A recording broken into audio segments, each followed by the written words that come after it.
For many new married couples, having children is a natural next step that they expect or perhaps is expected of them. But babies don't just arrive carried in by stalks. They have to be made, which is easier said than done for some. The issue of infertility can cause undue amounts of stress and often poses an emotional, physical, and financial burden to couples desperate to conceive. We've invited Dr. Sharad Ratna to VBuzz to lend his charmingly professional opinion to the issue. Welcome. Thank you for having me. Welcome, Doctor. Now, moving on right into the issue, recently there was a study carried out called Starting Families, and it was amongst 1,000 women in Asia who are all trying to conceive. And 51% said that maybe they thought infertility was if you could not conceive, for 1 year, after 1 year of trying. How close are they to the definition? Well, I mean, the definition is 1 year of, trying. And you're unable to conceive or unable to get pregnant. Trying here means, having sex at least 3 to 4 times a week, unprotected, i.e. with no barrier methods or no contraception. So that is for a younger couple, couples less than 35. In here I'm speaking about the women, women less than 35. Of course, if you're more than 35, it should be 6 months or earlier before you seek for help. All right. So speaking about infertility and being fertile, is this only an issue for women? No, it's a rule of 1/3. 1/3 happens in the woman, the female, 1/3 in the male, 1/3 in both the male and female, because it takes two to tango. Yeah. And about 10% of cases is unexplained. We don't know a reason why, despite extensive investigations.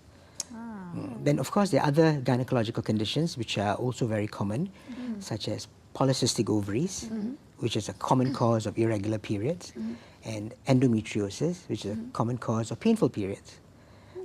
So it's a third male, a third female, a third both male and female, and more problems are happening in the male these days. Which is surprising. Yeah, nearly 40 to 50% of problems can be attributed to the male. Yes, you hear that, gentlemen. Maybe you should go and get yourself checked up too if you're facing fertility issues. Now, you've discussed some of the causes, but could we look into more causes of infertility? Okay, in the female, a common cause of infertility is, of course, irregular periods, something like polycystic ovaries. But before I come to those causes, age plays a very big role. Yeah. It's best that you conceive before the age of 30. True. All right? Women are delaying their childbearing.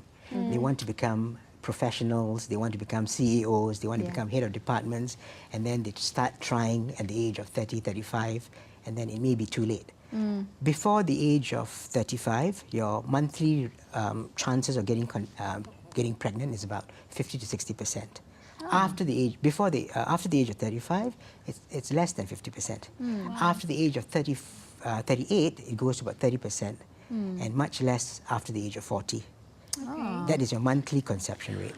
Wow, interesting information there, a little bit scary. Yeah. And I've also heard, Doctor, that if by conceiving after the age of 30, you almost double your chances of getting a high-risk pregnancy. That's right. Any pregnancy that's above the age of 30 or 35 increases the risk of miscarriages and increases the risk of aneuploidy or chromosomal abnormalities such as Down syndrome, Patau's, and Edwards. That is a common reason for miscarriages in slightly older women, and that's why it's advisable that women get pregnant before 30, and definitely so before 35.